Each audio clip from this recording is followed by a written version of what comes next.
আমাদের যে পাশ্চাত্য ভাষা ইংরেজি হচ্ছে আমাদের নিজস্ব ভাষা নয় যদিও, কিন্তু সেখানে একটা আমরা সর্বপ্রথম ব্যবহার করি, অর্থাৎ শুভ সকালটাকে আমরা গুড মর্নিং, হয়তো বাংলায় অনেক সময় বলে থাকি গুড শুভ প্রভাত, এবং সেটা ইংরেজিতে আমরা বলে থাকি গুড মর্নিং। এই গুড মর্নিং শব্দটিকে বিভিন্ন ভাষা কিভাবে তার উচ্চারণ সম্মিলিত করা হয় সেটা আমরা সেখানে শোনাবো। বলি আজ শুভ সকাল, ইংরেজিতে বলি গুড মর্নিং, বলি সুপ্রভাত, বড়তে বলি পুঙ্গাহাম, নেপালিতে বলি শুভ সকাল, আগে তো পুরিয়াতে বলি শুভ সকাল, বলি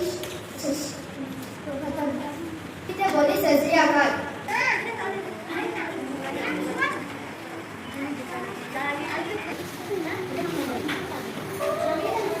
সবাইকে শুভ সকাল।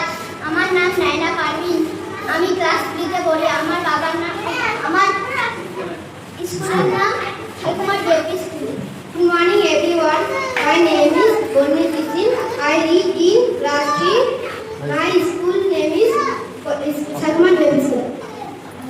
सबको सुप्रभात, मेरा नाम है सेविका राय, मैं क्लास 4 में पढ़ती हूँ। मेरा स्कूल का नाम सालमा जेपी स्कूल। नमस्कार सबाई, नमस्कार बाई को पुंगाहा, आनी नामा सिटी काली, आम क्लास 4 पढ़ाइयो, आनी स्कूल नामा सालमा जेपी स्कूल। बेना वेलकम